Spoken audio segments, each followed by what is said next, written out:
estou muito feliz de estar aqui. Meu nome é Caterine.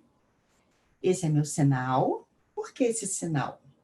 Né? Porque é uma questão visual mesmo, né? Para comunicação. Então, por isso é a minha característica dentro da comunidade surda, né? Para mim não ter que ficar falando Caterine, né? Porque, no caso, assim, para poder me identificar, entendeu? E esse sinal é devido à minha arte, tá? No passado, a comunidade surda fez isso, como eu trabalho com pintura, né, com mãos, então, nessa questão, fui identificada assim, com esse sinal, fui homenageada dessa forma, estou muito feliz, né? Agora de poder estar aqui, caramba, né? Essa troca, essa experiência é importante, né? Quebra um tabu, né? Então, eu tenho essa comunicação. Então, eu, como representante, né, dessa comunidade surda, para poder ter acesso a essa união e essa troca. E como não tinha um intérprete de Libras, como poderia identificar? Tem a questão da cultura surda também, então eu estou agradecendo muito, né, esse projeto por ter me convidado. Tudo bem? Eu moro em São Paulo. Eu trabalho com artes, né? Eu sou formada também em engenharia, né? Caramba, como pode, né? Artes e engenharia, essa mistura. Anteriormente, desde criança, né? No caso, acho que eu tinha 6 ou 7 anos, eu fazia balé, né? Né? E durante esse percurso, mais ou menos até aos 19 anos, eu parei, porque não tinha acessibilidade, né? Eu não conseguia compreender o professor e tudo mais, né? Não tinha um intérprete. Dentro da arte também não existia. Então, poxa, como é que seria a minha vida no futuro, né? Como que, então, resolvi cursar engenharia? É por questão de vida mais prática também, questões de salários melhores e tal. Aí, com o tempo, como eu nasci em Santos, lá também não tinha essa acessibilidade para a arte. Então, eu continuei trabalhando como engenheira. Aí depois entrei numa empresa em São Paulo mesmo e consegui estar atuando dentro da minha formação. Mas passeando pelo museu, eu vi uma questão de acessibilidade. Eu falei, caramba, meu Deus, essa diversidade dentro da arte. Poxa, poemas, poesias e tudo mais. Eu falei assim, não, esse é meu momento, eu vou aproveitar. Lá que tem acessibilidade, eu vou para lá, poxa, né? Aí eu voltei ao que realmente me interessava, que era a arte. Aí eu comecei a estudar, me aprofundar, né, com curso de poemas e tudo mais.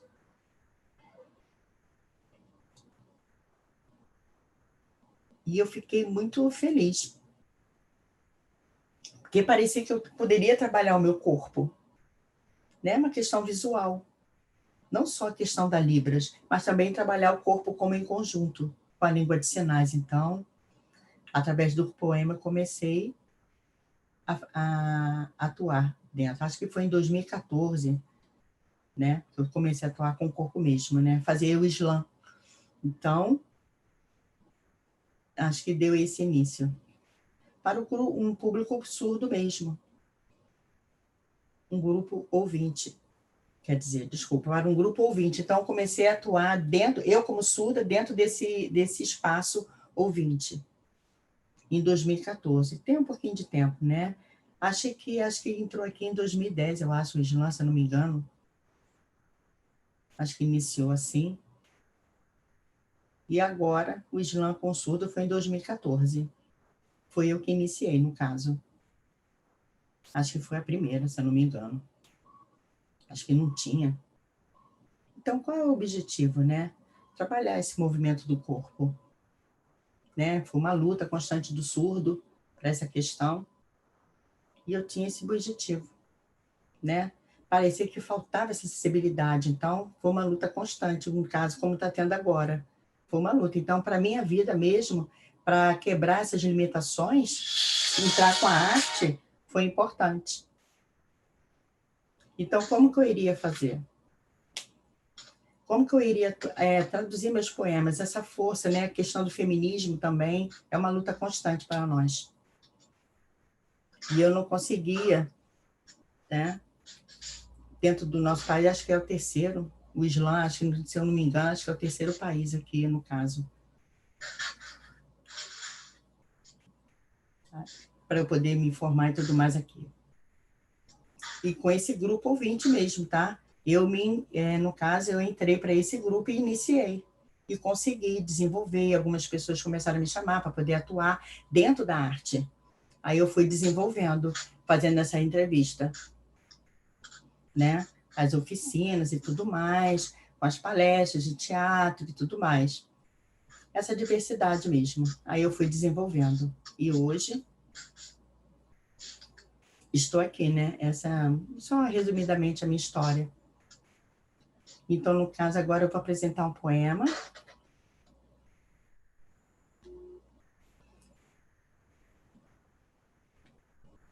Só um instante, por favor.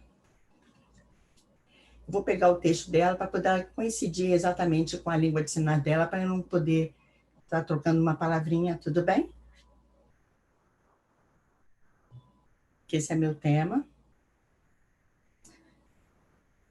Assim, tem uma questão da língua mesmo, né? Uma questão visual. E o tema Somos Invisíveis, mas eu acho que vocês, de repente, vocês conseguem perceber a minha fala, viver da minha expressão, com a minha interpretação através do meu corpo também, né? Então, a questão da visualização, acho que vocês vão se emocionar, eu me emociono também, porque tem um movimento, entendeu? Realmente, agora eu estou dentro de casa, né, fazer sentadinha, acho que eu vou só sinalizar mesmo. Eu queria muito estar atuando assim, né, com o corpo, né, mas vai ser só metade de mim mesmo. O certo seria trabalhar o corpo todo, mas infelizmente não tem. Mas quem sabe futuramente, né, eu possa estar me apresentando pessoalmente para vocês, sem ser através da tela. Mas tem esse meu trabalho no Instagram e no YouTube também, tá? Com todo esse trabalho, vocês podem estar acessando. Tudo bem? Vou começar meu poema, tá? O nome do poema Somos Invisíveis, né? O vento aqui bate forte, bate onda, bate o mar, esparramas em bolhas. Bate forte, mas sem barulho, força silenciosa. Olho só, e olho só se for transparente. Consegue ver? O pensamento se prende no que é mais aparente. E é na voz que se eleva, é no ouvido que se sente o poder da orelha pendente. Olho só e olho se conseguir ver realmente. Cultura, comunidade, surdez, deficiente, o que o olho não alcança, a consciência não aprende. Não aprende a língua a se comunicar. Não aprende. Não aprende a ler expressão, lábios, rosto. Não aprende. Sorriso, triste, grito, amor. Olha para mim. Eu não sou uma piada. Minha língua não é uma piada. O mundo não é perfeito. Abre esse olho. Todo humano tem defeito. A cultura da ignorância, em prol de uma felicidade rasa e paz do espírito, dos problemas fogem, da verdade fogem. Socorro, socorro, e abre logo esse olho. Que do vazio eu grito silencioso. Vejo livros sobre mulheres, a violência, a nudez, a violência, olho roxo, a violência, sangue, a violência, morte, a violência. Falta de comunicação é a violência. O como esperar? Para o surdo, ligar 180, mas eu sou surda. E a violência?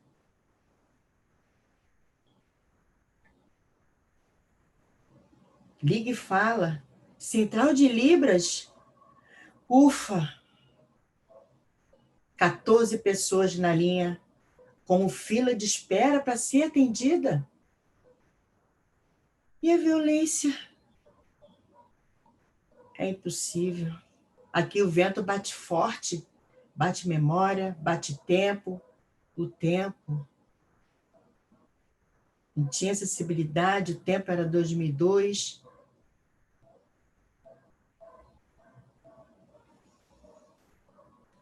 Não temos leis.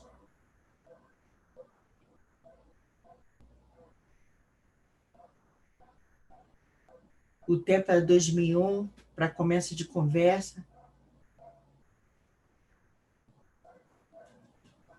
Meu coração palpita, interpreta a luxo maior do que hoje.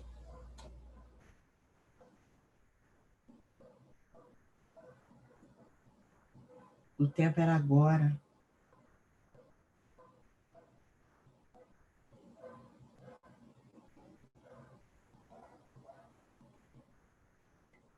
Com essa luta, interpreta a luxo maior do que hoje.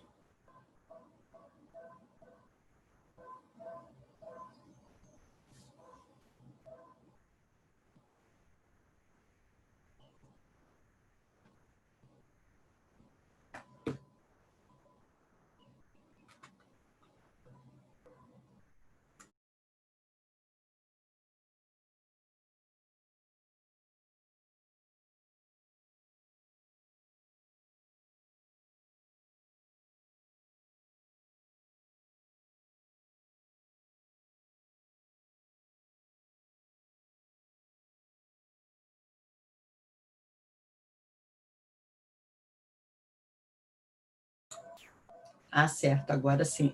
Estava fechado, eu estava tentando. Esse poema, realmente, é o que a gente está vivendo nesse momento, né? Com essa pandemia.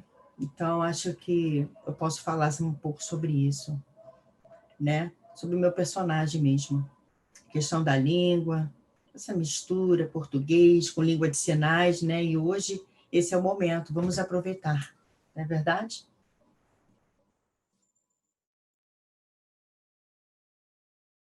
Bom, primeiro eu quero dizer que eu acho maldade comigo me colocar para falar logo depois dessa apresentação da Cat, que eu estou me recuperando aqui. E, enfim, que incrível, que incrível. Eu sou a Anne, meu sinal é esse assim. Eu sou uma mulher branca com cabelo curto, agora eu tô ruiva. Inclusive, o meu sinal ia ser referente ao meu cabelo na época. Quem me deu esse sinal foi um aluno surdo. E ele queria falar sobre o meu cabelo, porque eu sempre estava com cabelo de uma cor diferente. Mas eu falei, exatamente por isso, talvez seja melhor não se referir ao meu estilo de cabelo. E, enfim, eu sou a Anne, eu sou designer, eu sou mestra em design, apresentei recentemente minha dissertação, sou professora, pesquisadora, trabalho com processo de criação empática de produtos para pessoas com deficiência. A minha pesquisa teve muito a ver com pessoas autistas, com adultos autistas, com transtornos de processamento sensorial, mas eu vou falar sobre isso um pouco mais para frente. E eu queria agradecer muito a oportunidade de falar aqui, né, de conversar com vocês. Eu acho que esse tema é muito legal, eu acho que é muito interessante, assim, e pegando um pouco do que a Luli falou maravilhosamente bem sobre a definição de espectro e tudo mais, o que é espectro, né? Quando a gente fala em espectro, de acordo com a tradução, né, tem a ver com uma gama de diversidades, com uma gama de identidades. E engraçado que eu estudei autismo e o nome completo do autismo, né, o nome oficial, assim, é transtorno do espectro autista, porque o espectro é exatamente isso, né, é um monte de cor, um monte de possibilidades, e essa é uma das características de pessoas autistas. E por isso foi muito difícil para mim, quando eu comecei a minha pesquisa, pensar, né, porque como que eu poderia gerar soluções que, de alguma maneira, auxiliassem essas pessoas autistas, né? Aí, dentro dessa ideia do espectro, é bom a gente entender algumas questões, como, por exemplo, o que é a diversidade, né? Diversidade, quando a gente fala em diversidade, vem muito aquela coisa, essa imagem aqui, agora eu estou colocando uma imagem de um grupo com 5 pessoas, são 3 mulheres, 2 homens, sendo que um dos homens é negro, o restante das pessoas é branca. E quando se fala em diversidade, vem muito para isso, né? Vamos colocar pessoas negras também, mulheres, e assim, é um começo, mas não é tudo. Quando a gente fala de diversidade, é bom a gente pensar de maneira mais ampla ainda, sabe? Claro que é importante colocar mulheres, claro que é importante colocar pessoas negras, mas e além disso? Aí eu também pego uma pergunta que eu achei maravilhosa do tema dessa edição, que é essa pergunta aqui: como sair da hospitalidade cortês para uma verdadeira e corajosa inclusão? E eu achei essa pergunta maravilhosa. Eu falei, não tenho que mudar. Eu acho que a partir disso aqui a gente consegue pensar muito. Como a gente sair dessa hospitalidade cortês? E eu acho que opa, tá aparecendo. Eu acho que esse nome de hospitalidade cortês é excelente, porque assim, como a gente sai daquele... Sabe quando você fala bom dia para a pessoa e você não quer saber se realmente ela está tendo um bom dia, é só aquele cumprimento? Isso é uma hospitalidade cortês. É quando você não faz mais que obrigação, sabe? Eu tenho um empreendimento e eu coloco ali uma rampa de acesso para uma pessoa cadeirante, mas é meio que isso é lei, né? Assim, é um mínimo. Como que você sai disso para gerar uma inclusão de verdade?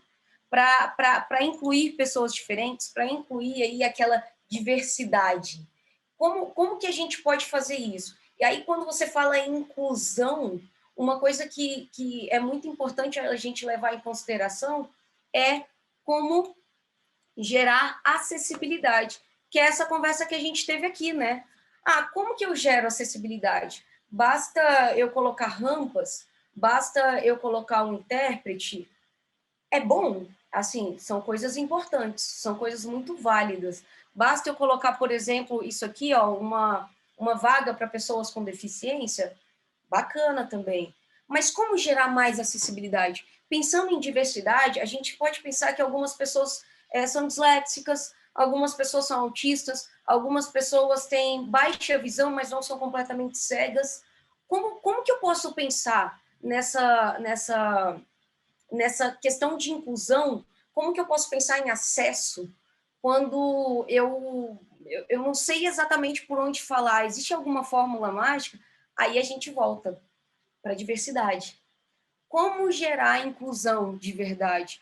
É só a gente ter equipes mais diversas. Basta a gente pensar em pessoas diferentes, porque aí cada um tem uma história de vida, cada um tem uma forma de pensar, uma forma de viver e interagir com o mundo. E isso eu entendi de uma maneira muito engraçada, que esse aluno surdo que eu tive, ele também tinha baixa visão, e eu comecei a pensar, eu vou legendar todos os vídeos e vou colocar isso, vou colocar aquilo. Eu tive um trabalhão editando todo o material. Aí depois eu fui perguntar para ele, né? Te ajudou? Não sei o que. Ele, mas não precisava, não.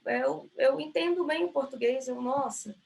E assim, beleza, ficou acessível para outras pessoas também, mas assim, olha a diferença. Aí depois eu tive um outro aluno surdo que para ele foi assim, não, nossa, isso me ajuda muito. Aí olha só, essa questão da diferença. E assim, e pensando em acessibilidade também, a gente pode pensar, e aí para os designers, eles já entendem bastante isso, se fala muito isso em equipes, de vamos tornar um conteúdo mais acessível. Ele não é apenas pensar em pessoas com deficiências visíveis. Às vezes, uma pessoa que tem dificuldade de entender um texto muito acadêmico. Quem aqui de vocês costuma procurar artigo científico para pesquisar coisas simples do dia a dia? Não, eu vou ali no Google mesmo, tal. Isso tem a ver com acesso, isso tem a ver com a gente pensar em pessoas diferentes. É pegar essa imagem aqui que tem 3 mulheres, 2 homens, uma pessoa negra e ampliar para uma imagem tipo essa, que tem pessoas de várias cores, tem pessoas com deficiências diferentes, tem pessoas com diferentes corpos, com diferentes orientações sexuais, com diferentes vivências, e assim, isso aqui não chega nem perto do que a gente tem aqui nessa sala, por exemplo. Essa sala que tem pessoa, cada um aqui é de um canto. Ah, eu esqueci de falar, eu sou de Brasília, desculpa. Cada um aqui é de um canto, cada um aqui tem uma história diferente e vive e experiencia a vida diferente. É só a gente parar para pensar, por exemplo, no que está sendo essa pandemia para cada um de nós. Eu tenho certeza que todo mundo aqui já teve alguma experiência forte por causa da pandemia. Pode ser uma experiência muito difícil, uma experiência muito assustadora, ou uma experiência de ficar quase que inerte, porque nós somos diferentes. E às vezes a gente pode ter tido todas essas experiências juntas na pandemia, ou às vezes em um dia só, porque dependendo, acontece isso também. Então, assim, imagina como que a gente consegue ampliar o acesso das pessoas quando a gente conhece pessoas mais diferentes e mais diversas. Aí você vai e me fala, poxa, Anne, mas eu não conheço nenhuma pessoa com deficiência. E aqui eu coloco o PCD só como uma maneira de lembrar que a terminologia correta é PCD, pessoa com deficiência, não portador de necessidade especial ou alguma coisa assim. Aí vale a pena dar um Google aí para entender, eu não vou falar muito sobre isso para a gente não ultrapassar aqui o tempo, mas aí você me fala, eu não conheço nenhuma pessoa com deficiência, e eu te falo, será? De acordo com a OMS, cerca de 20% da população mundial vive com algum tipo de deficiência. E só no Brasil é cerca de 24%. Isso significa que, assim, eu, você, outra pessoa e mais alguém, de nós quatro, provavelmente um de nós convive com algum tipo de deficiência. E não precisa ser uma deficiência visível. Às vezes é uma deficiência que você nem sabe, ou que você não considera tanto assim, porque essa pessoa não precisa de algumas coisas específicas. Uma coisa que eu não falei para vocês é que eu sou surda de um ouvido. E eu nasci surda de um ouvido, eu sou completamente surda de um... Eu tenho uma coisa que se chama surdez profunda do ouvido direito, nasci assim. E eu também tenho fibromialgia. Fibromialgia é uma síndrome que faz com que o seu corpo doa todo o tempo todo. É assim, basicamente eu convivo com dor durante o tempo inteiro. Às vezes eu tenho crises que me fazem ficar quase que imóvel, e às vezes eu só estou sentindo muita dor. E não existe tratamento para fibromialgia, e nem para minha surdez, e a única coisa que você pode fazer para aliviar a dor, porque assim, você pode tomar remédios para dor, mas não são específicos para isso. A única coisa que pode te ajudar é fazer exercício físico, fazer academia. Aí eu pensei, tá, vou virar marombeira, então, vou ficar fortuna, e beleza, eu tenho uma ótima desculpa para ser uma pessoa fitness. O que eu preciso para ser uma pessoa fitness? Eu preciso de um fone de ouvido bacana, porque, né, gente, quem é que vai para academia hoje em dia para conversar com as pessoas? Você vai para ouvir música. Um fone de ouvido único. Eu não usava esses headphones. Esse headphone eu uso agora que eu uso aparelho auditivo, porque é o único que cabe com o aparelho. Mas até então eu não usava aparelho auditivo e pesquisei um fone que funcionasse para mim, que eu colocasse em ouvido só, não fazia sentido usar um trambolho desse tamanho aqui, se eu só escuto de um ouvido. Aí eu achei esse fone aqui, lindo, branquinho, pequenininho, discretinho, tá? Falei, beleza, e barato.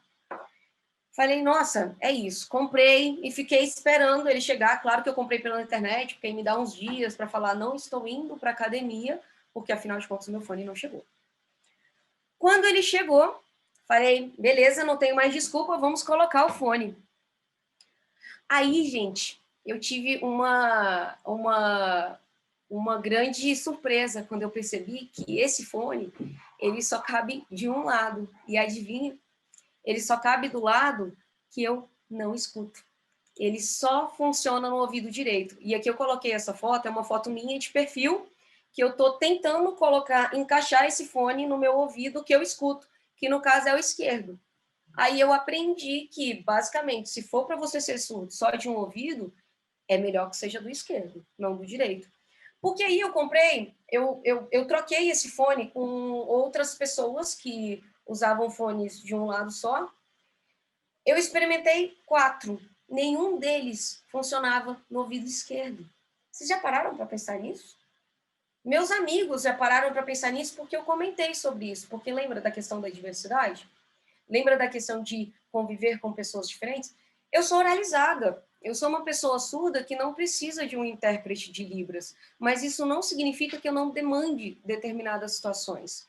Quando eu fui numa loja comprar um fone de ouvido de um lado só, eu falei com o vendedor, você tem tal? Tenho. Mas que lado que ele funciona? O vendedor, não sei. Aí eu, mas é porque eu preciso do lado esquerdo. Ele, nossa, nunca me fizeram essa pergunta. Eu não sei. A gente abriu todos os fones que tinha na loja. Nenhum deles funcionava pro meu lado.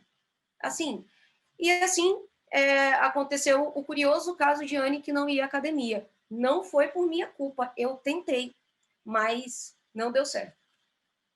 Depois de um tempo, eu comecei a usar aparelho auditivo. Descobri que existia um aparelho para o meu tipo de deficiência. Esse é um aparelho relativamente novo, mas não é tão novo assim. Apenas eu faço acompanhamento anual no otorrino e com fono, e nunca me disseram que existia um aparelho para minha situação. Inclusive, eu compartilho algumas coisas sobre isso nas redes sociais. Aí eu comprei o aparelho e aqui eu posto uma foto minha usando o aparelho de lado. Não dá para ver que eu estou de aparelho. Só se você ampliar muito a foto, é uma foto minha de perfil, onde se ampliar essa foto aqui, dá para ver que tem uma cordinha transparente ali. Quando eu coloco uma foto um pouquinho mais de lado, dá para ver que existe esse aparelho bem pequenininho, né? Legal, é discreto. Para algumas pessoas, usar aparelho auditivo pode ser uma questão, mas não é para todo mundo. Esse aparelho é um negócio extremamente caro. E ele ser projetado para ser tão pequenininho e tão discreto faz com que ele seja também muito frágil. Porque para ele ser pequeno, né, para não chamar tanta atenção, é melhor que seja ele acaba sendo feito com produtos mais leves, mais frágeis e tal. E a única maneira de desligar ele é assim, ó, como eu estou colocando aqui na foto, estou segurando esse aparelho, ele está aberto, então para desligar esse aparelho não existe um botão, você tem que abrir aí a bateria. Eu sou uma pessoa extremamente desastrada. Para mim, essa coisa de abrir a bateria, eu já quase quebrei esse aparelho e não existe seguro, assim, não acessível, né? Não acessível em questão financeira. Imagina quando eu ficar mais velha, porque eu sou uma pessoa que usa óculos. Imagina quando a minha visão começar a piorar. Eu conheço várias pessoas que falam que os avós conseguiram um aparelho auditivo pelo SUS, mas não usam por essa dificuldade. Você acha que o avô está preocupado ali em não parecer que está usando aparelho auditivo? Talvez existam avós que estejam preocupados, mas não são todos. E aí eu falo, imagina se você pensa para pessoas diversas, tipo, tem um ali para a pessoa que quer se esconder, que quer esconder o aparelho, mas tem o outro ali para a pessoa que só quer ter uma coisa mais fácil. Voltando, como eu falei para vocês, a minha pesquisa da dissertação do mestrado foi sobre autismo. Eu tenho uma amiga que trabalha com crianças autistas e eu comecei a entender mais sobre o autismo e eu achei incrível. Eu falei, nossa, vou conversar com pessoas autistas, vou trabalhar, vou fazer a minha pesquisa sobre autismo, porque eu acho que é uma coisa importante. Então, vou falar com crianças autistas e vou criar aplicativos para alfabetizá-las e vou fazer isso, uau, e vou mudar o mundo e tal. Aí eu entrei em contato com psicólogos que trabalham especificamente com pessoas autistas e eles me passaram o contato de algumas pessoas autistas que não eram crianças, mas eles falaram assim, elas podem te dar uma luz. Beleza. Cheguei, oi, tal, sou fulana, estou fazendo um mestrado, minha pesquisa e tal, bababá. Aí ela, tá, legal, e sobre o que você vai falar? Não, quero falar sobre crianças autistas. Eu, por que crianças autistas? Por que não adultos autistas? Aí eu, porque são crianças autistas. Tá, mas por quê? O que você acha que acontece com uma criança autista quando cresce? Ela vira purpurina? Aí eu fiquei extremamente sem graça. Só que eu parei para pensar, falei, poxa, quando eu falo de autismo, o que vem à minha cabeça imediatamente são crianças autistas. Eu fiz o mestrado durante 2 anos. Durante 2 anos, as pessoas falavam comigo, ah, você está estudando autismo?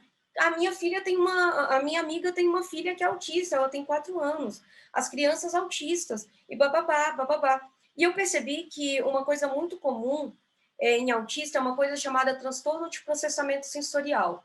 É basicamente uma forma mais forte ou mais fraca de sentir os 5 sentidos. Ali, tato, visão, olfato, paladar, eles podem sentir mais ou menos. E uma forma que eles fazem para aliviar isso é com uma coisa chamada STEAM, que vem de autoestimulação.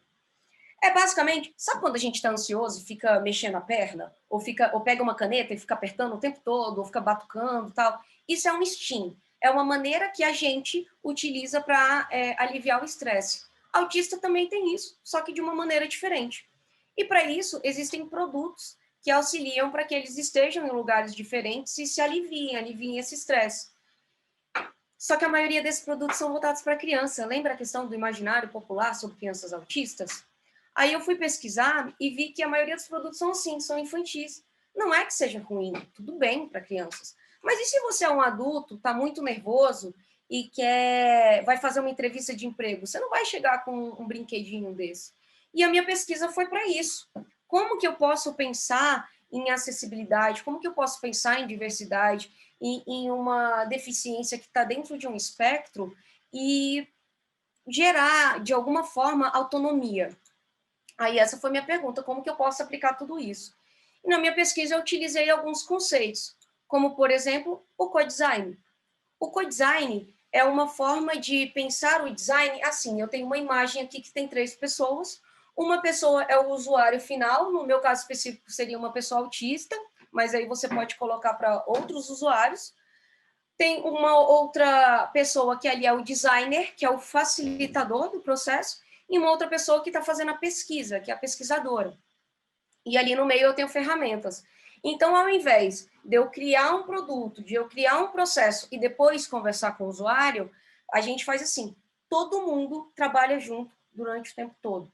Desde que me perguntaram a primeira vez por que eu vou falar sobre crianças, a minha pesquisa o tempo inteiro eu ficava conversando. Eu li isso, o que você acha? E o que você acha? E vamos fazer assim. Anne, isso não funciona para mim. E várias coisas que eu tinha certeza que eu ia fazer na minha pesquisa, eu desisti de fazer, porque eu vi que era uma coisa que eu achava que era certo. Aí peguei aí o co-design, esse pensamento onde a gente coloca o usuário final como especialista de fato, não é só como a pessoa que vai validar o meu processo, e peguei o design especulativo. O design especulativo é uma forma que você pensa em futuros. Então, eu tenho aqui uma imagem de um cone de futuros, onde eu tenho um presente que pode se desmembrar para 4 diferentes futuros, sendo que um deles é o futuro possível, o outro plausível, o outro preferível e o outro provável. Quando a gente vai criar pensando em futuro, geralmente a gente vai ali para o provável. O provável, ele está dentro do possível, ele está dentro tem um pouco do preferível e assim, é aquele. A ideia do design especulativo é pensar no preferível, não no provável. Tá, isso aqui talvez aconteça. Vamos pensar no que seria melhor se acontecesse? E com isso você começa a gerar maneiras. E aí você fala, tá, Anne, mas preferível para quem, né? Você está falando de diversidade o tempo todo. O design especulativo pensa em preferível com o intuito de criar soluções melhores para uma sociedade como um todo. Aí eu criei um joguinho dentro da minha pesquisa, que é um jogo onde eu crio contextos para a gente imaginar fora da ordem. Então, por exemplo, eu tenho 4 categorias de cartas, e eu mostro um exemplo delas, de 4 delas, onde uma categoria é de objetos, a outra categoria é de sentidos, a outra é de ambientes, a outra é de características gerais. Então, a gente joga ali, fica uma pessoa como a mediadora desse jogo. Aí a gente tira, por exemplo, aqui eu coloquei um exemplo. O meu objeto é uma pulseira, o sentido é o olfato, o ambiente, o avião, e uma característica geral é o preço baixo. Então, eu tenho que pensar numa pulseira que alivie uma questão olfativa, possa ser utilizada dentro de um avião e que custe pouco. Como que eu vou pensar isso? Cada jogador imagina possibilidades e a pessoa que vai estar mediando ali, ela vai decidir qual que é a melhor. E essa é uma ferramenta que eu criei. Aí existem várias combinações que podem ser feitas. E dentro disso, aí dentro dessas possibilidades que são eleitas, aí eu pensei, poxa, como que eu poderia imaginar esses produtos? Aí eu pego a cultura maker. A cultura maker é uma forma de pensar onde, sabe essa coisa que está super em alta de procurar como fazer tudo no YouTube? Tipo, o faça você mesmo? A cultura maker se aproveita disso, aproveita essa interação e a internet como uma forma de concretizar projetos, como uma forma de imaginar como que esses projetos poderiam ser. Ah, então eu vou pegar aqui o papel e imaginar, essa pulseira seria assim? Ah, não, assim ficaria muito grosso. E se fosse assim? Não, assim não daria para ver direito, tal. E aí você começa a imaginar projetos. E nisso eu criei o Daystim, que é um framework, ou seja, um conjunto de ferramentas onde são várias ferramentas dentro desse co-design, da cultura maker, do design especulativo, que você consegue imaginar formas de criar produtos que ofereçam esses steams, esses estímulos. Lembrando, gente, que isso, pensar em acessibilidade é pensar para todo mundo, porque você pode utilizar um produto desse também, por exemplo. Imagina essa pulseira, se é uma pulseira que tem um cheirinho tranquilizante, uma pessoa autista pode utilizar, mas quem disse que eu não utilizaria também? Se eu pudesse personalizar esse cheiro e para ficar mais relaxada. Então, eu não vou entrar muito nisso aqui do meu framework, porque a gente tem um tempo curto, mas beleza, Anne, você já falou um monte de coisa e tal, mas como ser mais acessível de fato? Primeira coisa, pergunta. Lembra que eu falei lá do meu aluno, que eu pensei num monte de possibilidades, tal? Primeiro, gente, com equipes diversas, pergunta. Como que fica mais confortável para você? E para você? Ah, você não tem nenhum tipo de deficiência? Beleza, não significa que você não tem algum tipo de dificuldade. Pergunta. Tá, Anne, mas aí é sacanagem, né? Você está me falando o tempo todo e pergunta. Então, calma. Vou falar um pouquinho mais e vou falar sobre uma coisa que chama design universal. Design universal é uma maneira de pensar na hora de criar, pensar em projetos que funcionem para todas as pessoas, na medida do possível. E aí existem 7 princípios básicos que eu não vou explicar cada um deles, mas eu vou apresentar para vocês com alguns exemplos que eu acho que vai começar a fazer sentido. Então, o primeiro princípio é uso equiparável. Quando você pensa em uso equiparável, é basicamente pensar num uso idêntico sempre possível e equivalente quando não for possível. Então, por exemplo, aqui a gente está numa palestra que tem pessoas surdas. Aí a gente usa um intérprete, porque aí a gente está oferecendo uma forma equiparada de usar o mesmo projeto, de usar uma mesma visualização de palestra, nesse caso. Aí aqui eu coloco um exemplo também de teclas que tenham um braille, que aí uma pessoa cega pode utilizar, mas uma pessoa não cega pode utilizar também. Um outro princípio é o uso flexível. Aí eu volto para a minha questão do aparelho auditivo e falo, esse é um aparelho que eu acabei comprando depois, acabou a minha desculpa de não virar marombeira, mas não virei, puxa vida. É um aparelho que ele funciona, é um fone de ouvido, que ele funciona nos 2 ouvidos. Olha que simples. Uso simples, aí terceiro princípio, uso simples e intuitivo. Um uso que não precise de muitas coisas, que você bata o olho e já imagine. Por exemplo, isso aqui, eu coloco aqui uma foto de uma alavanca de emergência de ônibus. Você pode nunca ter utilizado, mas ele primeiro está de vermelho ali, tá uma cor mais que chama mais atenção, e é uma alavanca para cima. O que você faz quando você encosta num negócio que está lá no alto? Você puxa, você desespera. Então, é uma coisa que vai quase que no automático. Isso é uso simples e intuitivo. Quarto princípio é informação de fácil percepção. Então, por exemplo, no elevador ali, você tem uma setinha para cima e para baixo, mas a setinha para cima está na parte de cima, a setinha para baixo está na parte de baixo. Então, assim, se você tem alguma questão de cor, se você não consegue identificar alguma coisa, de alguma maneira, existem outras formas, além de se você escrevesse cima e baixo, um do lado do outro. Você consegue colocar informação de mais formas que sejam mais simples e mais perceptíveis. O quarto princípio é a tolerância a erros. Sabe quando você vai deletar um monte de arquivos sem querer, deleta aquele seu arquivo super importante do trabalho? Aí aparece aquela mensagem, você tem certeza? Aí você, nossa, não. Aí eu coloquei um exemplo aqui, por exemplo, do metrô, que quem já pegou metrô ou elevador e para assim no meio da porta, imagina se não tivesse essa tolerância a erros, quantas pessoas já teriam sido esmagadas numa porta de metrô. Mas aí existe essa tolerância a erros, que é, por exemplo, se você está mexendo no seu celular e fica no meio da porta, faz um barulho, de alguma forma você consegue sentir. E é um barulho muito alto, então você sente no seu corpo também. Um outro princípio, o sexto, é o baixo esforço físico, é pensar que nem todo mundo vai conseguir pegar uma maçaneta e virar ela assim. Algumas pessoas podem não conseguir. E isso não significa que ela não possa abrir uma porta, né? Ou usar uma torneira de banheiro. Então, essa daqui, por exemplo, que eu coloco um exemplo, é uma alavanca que você só aperta, coloca para baixo, você pode fazer isso com um dedo mesmo, e desce a água. Baixo esforço físico, é usar um mínimo de esforço. Ou uma porta automática que funcione para todo mundo, que você não precise abrir e colocar força, por exemplo. Um outro princípio é tamanho e espaço para acesso e uso. Aí eu coloco aqui o exemplo da área de cadeirantes, por exemplo, num estádio. Se você parar para pensar também, tem a área de cadeirantes num cinema, que é aquela que fica bem na frente, geralmente. Então, basicamente, se você for cadeirante, tomara que sua namorada, seu namorado também seja, porque senão você não vai poder assistir filme perto. Ou tomara que você não se importe de ficar lá na frente com a tela na sua cara, assim, e ficar com torcicolo. Poxa, e se tivesse espaço para todo mundo?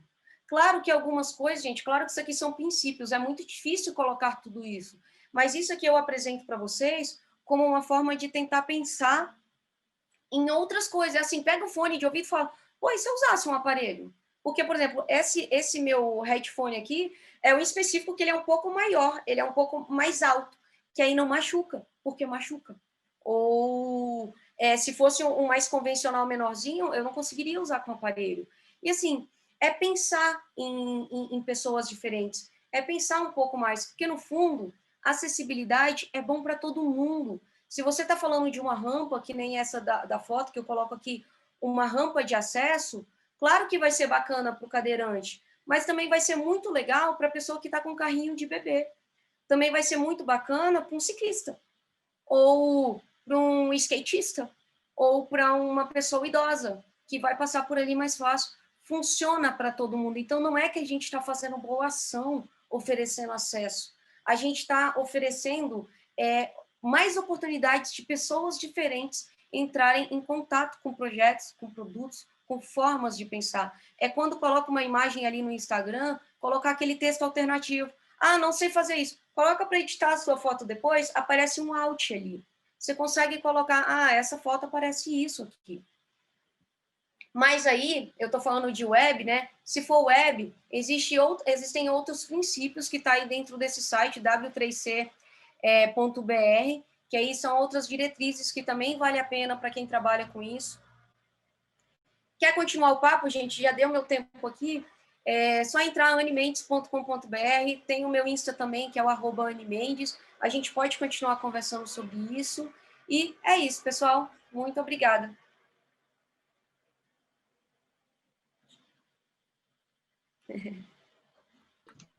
Deixa só um segundo. Não. Adicionar. Anne, muito obrigada pela sua fala. Você foi incrível. Uma aula, sem dúvida. Vários momentos que eu olhei, eu falei, nossa, meu Deus, acredito que eu simplesmente, no dia a dia, a gente deixa algumas dessas informações passarem, que com certeza são informações de super importância. E eu queria abrir, eu tenho certeza que alguém deve ter algumas questões, então eu queria abrir para perguntas. E a Luli chegou a colocar uma pergunta aqui enquanto você estava falando, e a Luli perguntou o seguinte: Anne, usando o aparelho, você ouve 100% no ouvido direito? Deixa eu te desmutar aqui. Foi. Eu tirei, tá, eu consigo.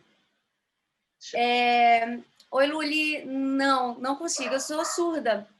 O que acontece? Eu uso o aparelho dos dois lados, eu vou falando aqui, aí vocês sinalizem para mim se não estiver dando para ouvir direito. Tá dando? Eu sou surda desse ouvido aqui. Eu tenho de 3 a 5% de audição, então isso é considerado uma surdez profunda. Basicamente, eu só escuto se tiver uma caixa de som aqui, porque aí dói. O meu aparelho, ele funciona da seguinte maneira. Existem 2 aparelhos para o meu tipo de surdez. Espera que tem um gato pulando aqui em mim, eu tô comendo pelo, gente, desculpa. É a questão do home office, né? Pronto. Ele funciona assim. Eu uso o aparelho auditivo mesmo do lado que eu escuto. Esse daqui, do meu lado surdo, ele é um acessório desse aparelho. Então, o que acontece? Se alguém fala desse lado, esse acessório vai receber o som, vai passar por Bluetooth para cá, e eu vou escutar com esse ouvido. Então, por exemplo, eu consigo atender um telefone desse lado. Inclusive, a primeira vez que eu fiz isso, eu chorei muito, porque foi muito incrível. E eu não tenho nem mobilidade para segurar um celular assim, né? Porque é esquisito. Mas aí eu não coloco ele na minha orelha, eu coloco um pouquinho mais em cima, que é aqui, ó, não sei se dá para ver, onde fica o aparelho. Então ele recebe o som. Aí uma das fonos até falou: mas isso pode dar um delay para você. Eu falei: mas eu não escuto meio que eu não tenho problema da delay, é tranquilo. Mas é isso, então eu não escuto. Existe um aparelho também para o meu tipo de surdez que ele amplia o som, é como se tivesse uma caixa de som aqui dentro. Então ele não me permite, por exemplo, atender um telefone ou conversar com alguém desse lado, só que ele amplia e eu sinto assim, então ele me ajuda a entender algumas coisas. Eu tive que escolher entre esses 2 tipos. Esse que eu escolhi, ele me dá autonomia a curto prazo, que eu consigo conversar com uma pessoa sentada desse lado, mas não existe um estímulo cerebral, porque eu continuo escutando do mesmo lado. O outro, ele fornecia um estímulo cerebral, então ele levava informação para o meu cérebro que eu nunca tinha recebido de som. Só que eu falei, gente, eu sempre fui conformada em que eu vou perder a audição com o tempo. Então, eu prefiro ter uma autonomia agora e poder sentar numa mesa, por exemplo, e ter alguém desse lado e não me incomodar. Mas foi isso.